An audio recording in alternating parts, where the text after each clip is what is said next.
reparlera du dossier des élections présidentielles tunisiennes dans quelques instants. Pour l'instant, on revient vers Maître Gilles Devers. Bonsoir. Oui, bonsoir. Maître, le verdict de la Cour de justice de l'Union européenne a été, en faveur du Front Polisario, a été qualifié d'historique par plusieurs experts et plusieurs observateurs. En tant qu'avocat qui est spécialisé dans ce dossier, est-ce que vous pouvez nous en dire plus ? Vous savez, cette décision qui a été rendue aujourd'hui, elle est d'autant plus forte qu'elle est le résultat d'un processus un petit peu comme un maçon qui construit un mur. Le jour où il a fait la fêtière, il est content parce que depuis les fondations jusque tout ce qu'il a pu faire. Et nous, on voit une série de décisions de justice qui vont toutes dans le même sens, qui confortent le Front Polisario. En 2021, vous l'avez rappelé, on avait obtenu l'annulation de ces accords et ils ont voulu faire un pourvoi, ils se fracassent devant la Cour. Donc maintenant, il n'y a plus d'échappatoire. Il va falloir exécuter la décision de justice. Et vous vous doutez bien qu'après avoir bataillé 10 ans pour obtenir cette décision, on va être intransigeant sur l'application. Donc on a maintenant deux pièces fortes, c'est que le Front Polisario est reconnu comme un sujet de droit international représentant du peuple qui peut plaider devant toutes les juridictions de l'Union européenne, alors qu'on n'obtenait jamais la recevabilité, donc c'est une victoire considérable. Et la deuxième chose est que pour les entreprises européennes, il n'y a aucune possibilité d'obtenir des consignes, des autorisations, un bail ou du Maroc sur le territoire du Sahara occidental. S'ils veulent maintenir leur activité, ils doivent passer par nous. Justement, qu'est-ce que cette décision pourrait apporter au processus de décolonisation du Sahara occidental ? Les effets vont être radicaux parce que on va dès la semaine prochaine contacter les grandes banques, les grandes compagnies d'assurance, les plus grandes firmes qu'il y a là-bas, les pêcheurs espagnols, et on va leur dire c'est simple, soit vous voulez rester sur le territoire du Sahara occidental, ce que l'on souhaite parce qu'on est pour le développement du territoire, mais à ce moment-là c'est nous qui donnons les autorisations, c'est nous qui vous expliquons comment il faut procéder, et l'argent qui est reçu, il vient dans les caisses du Front Polisario. S'il y a besoin, on le mettra sur un compte d'attente de l'ONU entre-temps. Et puis, si vous ne souhaitez pas cela, on va vous attaquer au civil, au pénal, et on va le faire de manière assez spectaculaire. Alors, vous comprenez bien que les compagnies d'assurance, elles sont en train d'assurer de l'exercice illégal, d'assurer des crimes de guerre, et ça va bouger, ça va être très strict comme réaction. Très bien. Alors, sur le plan économique, on sait que l'occupation marocaine procède déjà depuis des années à un pillage des ressources naturelles du Sahara occidental. Je parle là du phosphate et des réserves halieutiques. Le verdict de la Cour de justice européenne aura des conséquences certaines. Maître, quelles sont ces conséquences à votre avis ? C'est déjà qu'il y a eu des premières conséquences sur la pêche, vu que les grands pêcheurs espagnols, ils attendaient, la pêche avait été suspendue. Donc, ceux qui sont toujours sur la théorie de dire le droit international, c'est du blabla, ça ne marche pas, ici, ils ont déjà un premier résultat ce soir, les accords sont annulés. C'est-à-dire qu'on ne vous dit pas, oui, il faudrait faire ceci, les accords sont annulés. Donc, tu es une entreprise française, tu peux pas te revendiquer de cet accord. Donc, tu dégages. Ou tu passes l'accord avec moi. Donc, ça, c'est quelque chose qui est très ferme.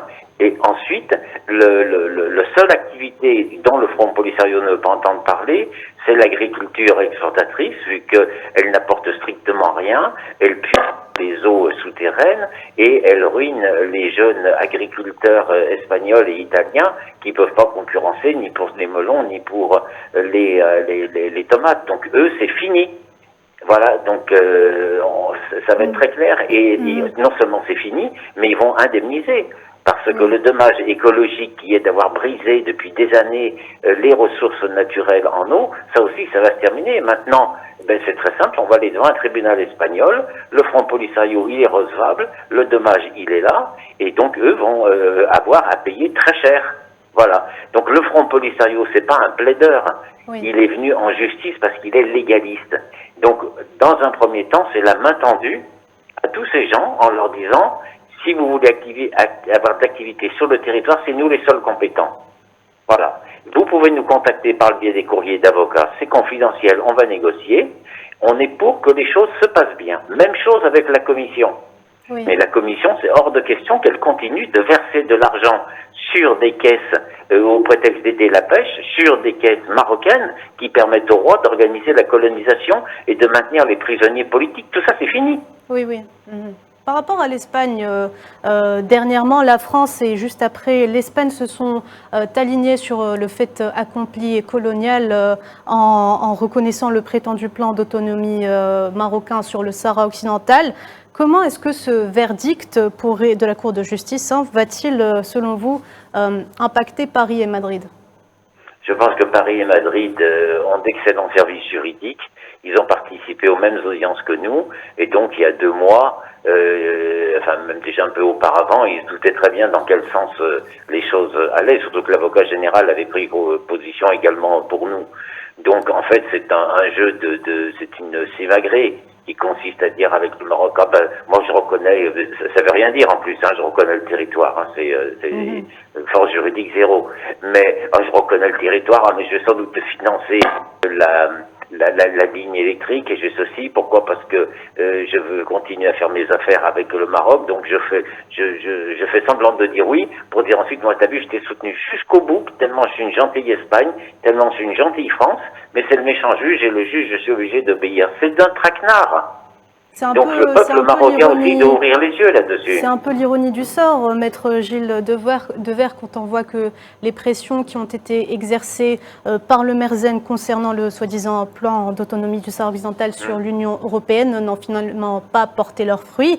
Je parle là des scandales de corruption qui ont impliqué des députés de l'Union européenne et des lobbyistes du Merzen. Est-ce que vous pensez que ce verdict constitue une gifle pour les lobbies qui soutiennent le Merzen?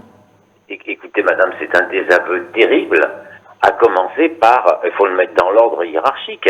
Évidemment, il y a le Merzen avec ses méthodes, mais enfin, on est en Europe, le Conseil européen, c'est 27 chefs d'État.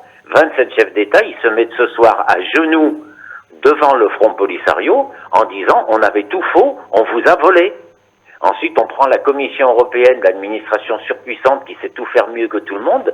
Ce soir, elle est à genoux devant le Front Polisario en disant « on vous a volé ». Eh bien, on a été pris la main dans le sac.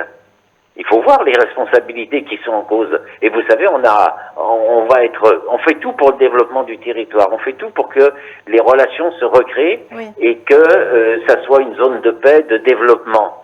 Mais lors des discussions, eh bien, ils vont être au carré et ils vont écouter ce qu'ils vont dire parce que c'est nous qui avons raison, c'est eux qui ont tort.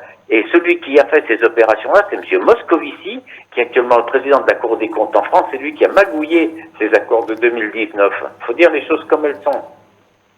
Très bien, merci beaucoup maître Gilles Devers d'avoir répondu à nos questions. Je rappelle que vous êtes avocat spécialiste en droit international.